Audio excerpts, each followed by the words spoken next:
Shalom. First, giving all honor to Yahweh Bashem Yahweh Shai, Bashem Kakadash. Salutations to the elect of Israel and the 1/3 out there listening and learning. This video is a special video, and I'm directing this video to Brother Hassan from the Sacarii camp. It's Brother Matthias, and you invited me to a dialogue yesterday, and I must have misunderstood the transmission. I thought that the dialogue was going to be between you and I. I wasn't aware that it was going to be on a public forum, and that's fine. We did that. The only thing is that I didn't get a chance to properly defend my point because of the lack of time, and you had other individuals that you had to bring on.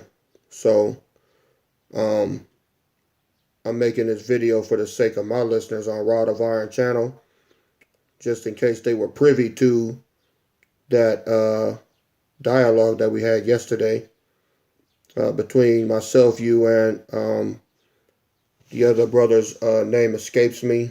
I'm not sure if he said it or not. And brother, if you did say it and I didn't catch it, then my apologies to you. Forgive me for that. But I just want to be in order so that anybody that's listening to my channel is not compromised. So I would like to just clear up some misunderstandings, I guess, that we came to yesterday. Brother Hassan, you had said with the scripture that I chose that I was incorrect, and I would like to address the passages that we went through to clarify my position. All right, so this has to do, first of all, we'll deal with the dietary law. You asked me, did I believe that the dietary law was null and void or done away with? And I said, I do believe that according to the scriptures, all right, from Yahweh Shai himself has declared this, okay? And you told me that I told a lie on Yahweh Shai and that he did not say that. So I would like to deal with that point first, and then we can move on to the high holy days and Feast of Tabernacles and things like that. All right, so I would like to pick up in Deuteronomy chapter 12, which is where we started yesterday, Brother Hassan, and this has to do with the dietary law. And I said that there was an amendment, a change from Leviticus chapter 11 when we got to Deuteronomy chapter 12. Okay, I'm going to begin in verse 14. And it says, but in the place which the Lord shall choose in one of thy tribes, there thou shalt offer thy burnt offerings, and there thou shalt do all that I command thee. So this is talking about the offerings. Okay. You said yesterday, Brother Hassan, that discussing the dietary law, it was speaking of, as far as the unclean and the clean, it was speaking of men and not unclean meat. All right. So I'm here to disprove that. Okay. Verse 15, it says, notwithstanding, and you asked me yesterday what the word notwithstanding meant. And basically it just means in spite of. In spite of you not being able to go wherever you want, okay, to offer your burnt offerings, you have to go where the Most High commands you to go. In spite of that, you may kill and eat flesh in all your gates, okay? So that's what notwithstanding is talking about. You don't have to eat in one place. You can eat wherever you want, okay? whatsoever thy soul lusteth after. He says, whatsoever, according to the blessing of the Lord thy God, which he hath given thee. Okay? So he's saying, whatsoever you lust after, you can eat that. Whatever flesh you want, whatsoever thy soul lusteth after. Okay? Then it says, the unclean and the clean may eat thereof, as of the roebuck and as of the hart. So you told me that after this colon, the unclean and the clean, was speaking of men and not the flesh for which they were going to consume. And I'm not getting that.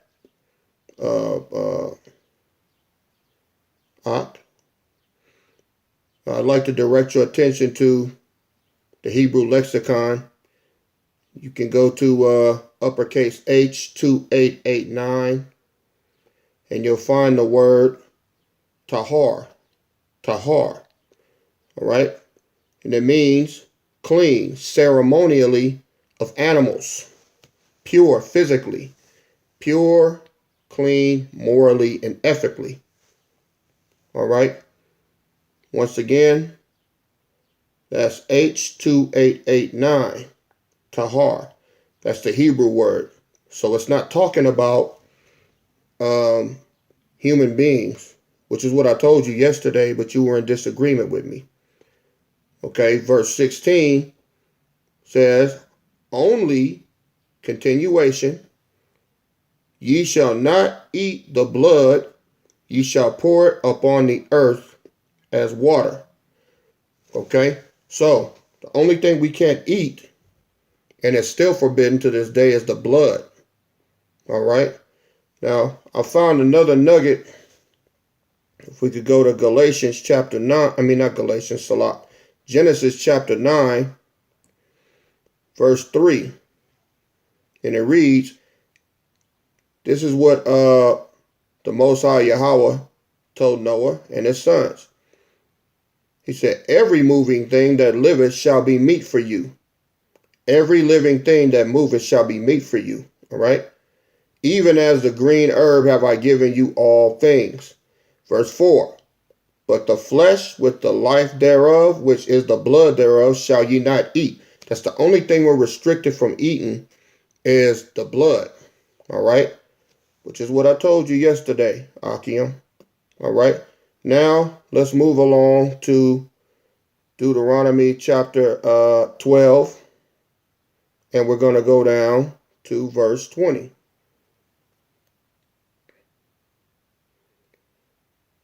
And it says, when the Lord thy God shall enlarge thy border as he hath promised thee, and thou shalt say, I will eat flesh, because thy soul longeth to eat flesh, thou mayest eat flesh whatsoever thy soul lusteth after. All right? Verse 21. Salah. Verse 22. Skipping 21. Even as the roebuck and the hart is eaten, so thou shalt eat them. The unclean and the clean shall eat of them alike. Verse 23. Only be sure that thou eat not the blood, for the blood is the life, and thou mayest not eat the life with the flesh. All right? This precepts back to Genesis chapter 9, verse 3, when he says that he's giving them every let's go back. I don't want to misquote it. Every moving thing that liveth shall be meat for you. All right? So, that kills what you said yesterday about it being about men. So, I'm not the one that told a lie there, brother. You are. All right?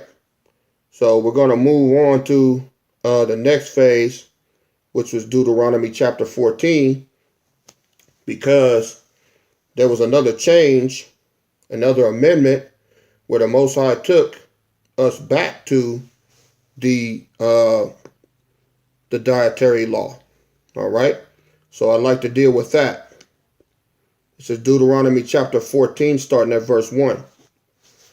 Ye are the children of the Lord. Ye are the children of the Lord your God. Ye shall not cut yourselves, nor make any baldness between your eyes for the dead. Verse 2.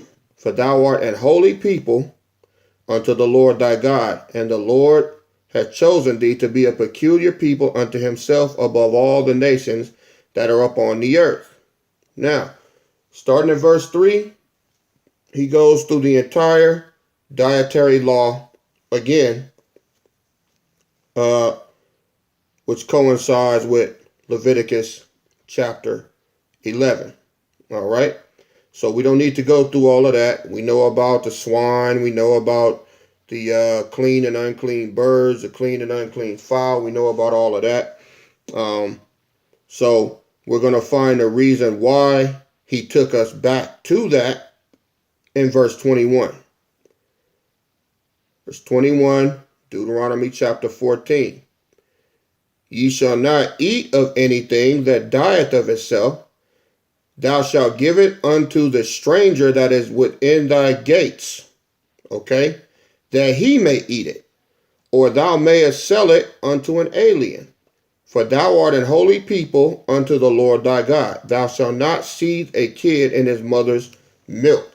So, the reason that the Most High took us back to the dietary law is because there were heathens in the region, and he didn't want us mixing with them, eating the same foods that they ate. So he took us back to that, all right, for that time.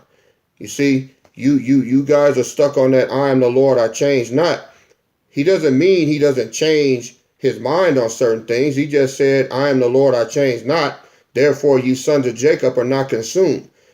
He doesn't change his mind on us being his children, ever. He's never going to do away with us as a nation. That's what he doesn't change his mind on. All right? It's about obedience. The Most High says, eat it at this time and it's clean, it's clean. If he says it's unclean at this time, then it's unclean at that time. That's what he's doing. Okay? And that's what I believe that some of you ox have a problem with. The Most High is not a train track. He doesn't stay on the same thing all the time. Okay? When he says jump, we say how high. That's basically it. Now we're going to go to the book of Mark, chapter 7.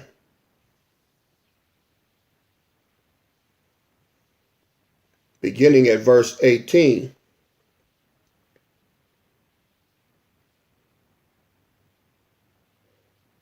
And before I read the text yesterday, I was asked a question, and you asked me that about the Apostle Peter. You said if we're unable to eat unclean meat, as I believe, why is it that Peter, even after Yahushua died, that he still wouldn't do it? Well, Peter from a youth was raised not to do that. And I can understand that. Peter was of the circumcision. Okay? So, of course, no matter what's going on, even though he had an option to do it, doesn't mean he'll have to, and he doesn't have to. Okay? But Yahushua had to check him right here in verse 18. And Yahushua said, and he said unto them, are ye so without understanding also? Do ye not perceive that whatsoever thing from without entereth into the man, it cannot defile him? Now, this is what he's telling his disciples, and Peter was there. All right? So, Peter at this time still wouldn't get it to his head that if Yahushua said that something was clean, it's clean. Right? Because it entereth, verse 19, because it entereth not into his heart, but into the belly, and goeth out into the drought, purging all meats. Now, I asked you yesterday, brother Hassan, why did Yahushua insert meats into the text? You told me this entire text was about eating with unwashed hands. Let's deal with that. We're going to start in verse 1 of Mark chapter 7. Then came together unto him the Pharisees and certain of the scribes which came from Jerusalem, and when they saw some of the disciples eat bread with defiled, that is to say, unwashed hands, they found fault. For the Pharisees And all the Jews, except they wash their hands off, eat not, holding the tradition of the elders. And when they came from the market, except they wash, they eat not. And many other things there be, which they have received to hold, as the washing of cups and pots, brazen vessels, and tables. Then the Pharisees and the scribes asked him, why walk not the disciples according to the tradition of the elders, but eat bread with unwashed hands? He answered and said unto them, well have the Isaiah prophesied unto of you hypocrites, as it is written, this people honoreth me with their lips, but their heart is far from me. Howbeit in vain do they worship me, teaching for doctrines the commandments of men. And that's what this is. It's a commandment of man. Okay? The washing of hands as well as the food. I'm going to prove that. For the laying aside the commandment of Yahweh, ye hold the tradition of men as the washing of pots and cups and many other such things like ye do. All right. He said, what is the commandment of the Most High? What was the commandment? Let's go back to Deuteronomy.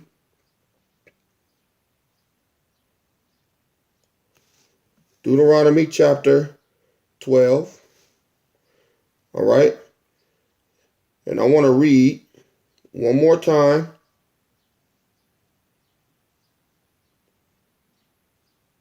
In verse 15. Notwithstanding, thou mayest kill and eat flesh in all thy gates, whatsoever thy soul lusteth after, according to the blessing of the Lord thy God, which he hath given thee. The unclean and the clean may eat thereof, as of the roebuck and as of the hart. Now, we know he said that twice. Let's jump down to verse 32. What things soever I command you, observe to do it. Thou shalt not add thereto, nor diminish from it. Now, that's it. All right. Back to Mark chapter 7.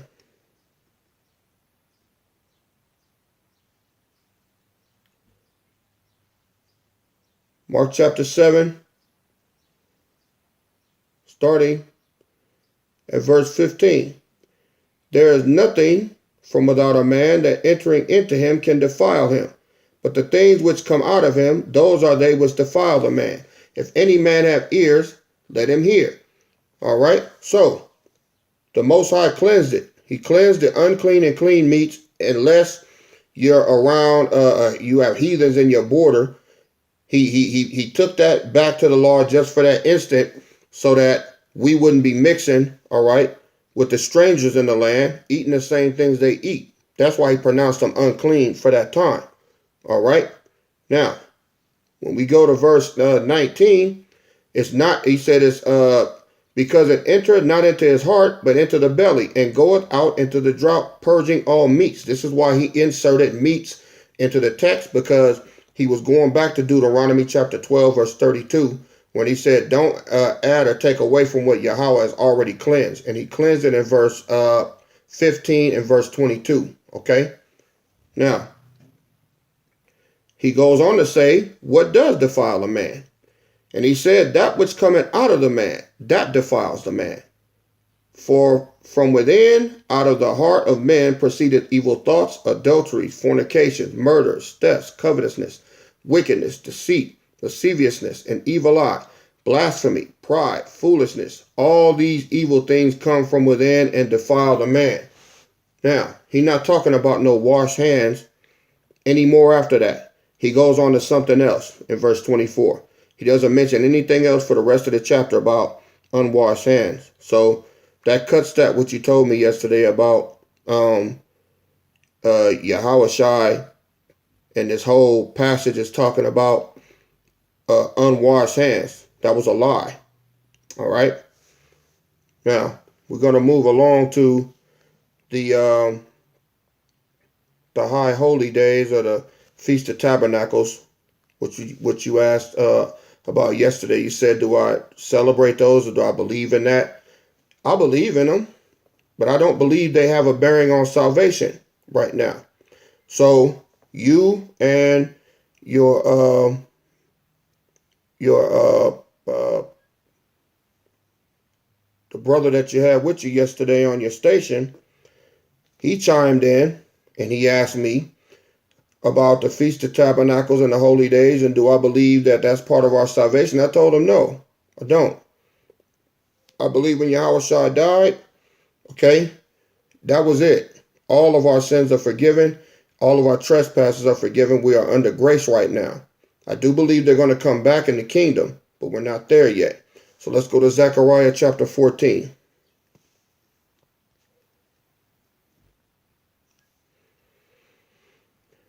All right. I'm going to read verse 16. And it says, "And it shall come to pass that every one that is left of all the nations which came against Jerusalem shall even go up from year to year to worship the King, the Lord of hosts, and keep the Feast of Tabernacles." So, y'all threw that at me yesterday, okay? And you're trying to make it out to be we have to keep the Feast of Tabernacles because in the kingdom we're going to do that. That's true. So you're saying that that goes for now because of Matthew chapter 5 and 17, think not that I came to destroy the law. All right. That's not true. He fulfilled the law. Okay. And now we're under grace to do the commands of Yahweh Shai. Period. All right.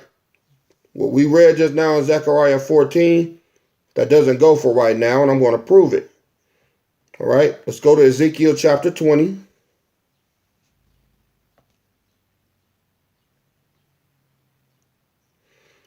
Starting at verse 33.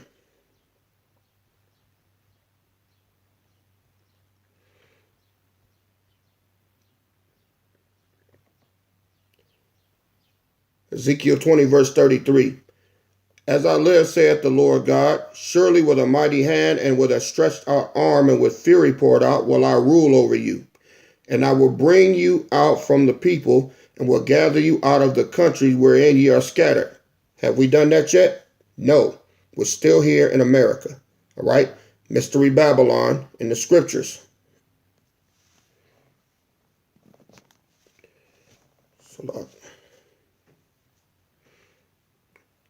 Picking up in the beginning of verse 34 again.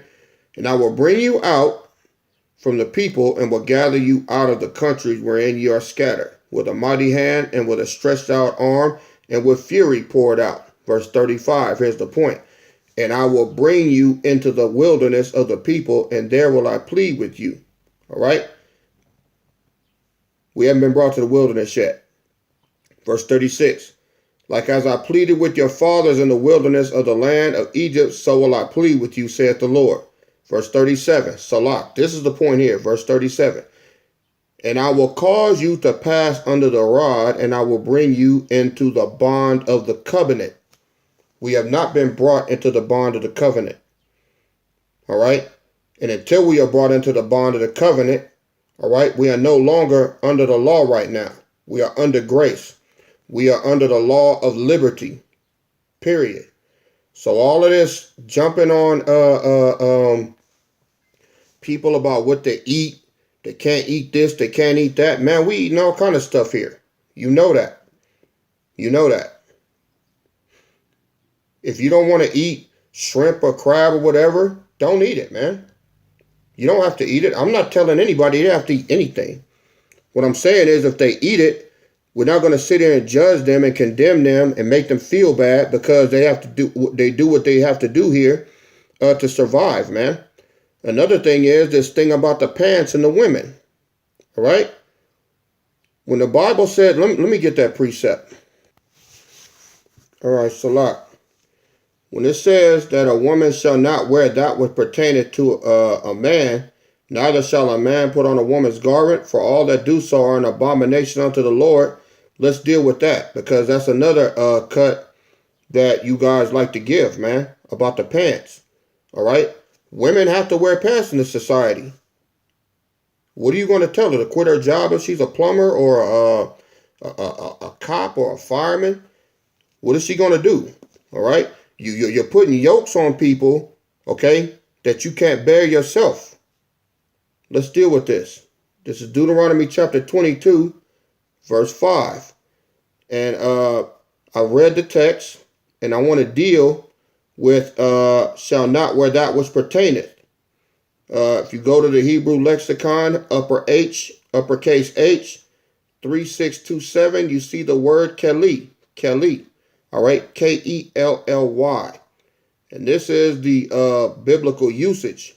Article, vessel, implement, utensil. Article, object, utensil, implement, apparatus, vessel, implement of hunting or war, of music, of labor, of oxen, general, all right? Or a vessel of boats, of paper reed. Nothing in here says anything about pants or garment. Now, if you continue on in the text, it says, neither shall a man put on a woman's garment.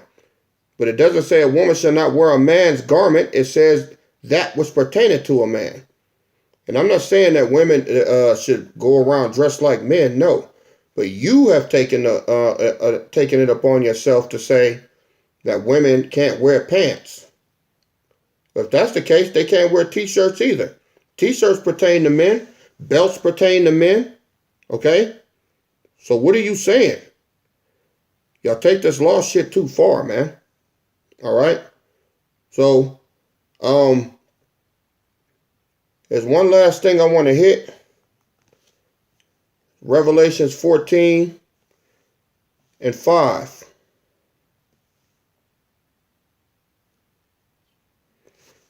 And it says, in their mouth was found no guile, for they are without fault before the throne of the Most High.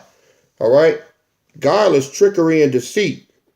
Now, if you really didn't know yesterday, then you didn't know. But you've been in this for a long time because I've watched you. I watched the Sacarii camp under Al-Azhar Ben Lawyer, the guerrilla Hebrew. And I know he's trained you very well. So I believe that you do know in those texts that it was talking about unclean meat. It wasn't talking about men. So if you were trying to trick me, don't do that again. Okay? And I find offense that you told me that I lied on my master Yahweh Shai, man. I would never do that. I take offense to that. So, Brother Hassan, this is addressed to you. The points have been made and clarified. I do stand on the dietary laws. They are not a condition for salvation. And I stand on that through the scriptures. I don't follow man. I follow what the books say. All right?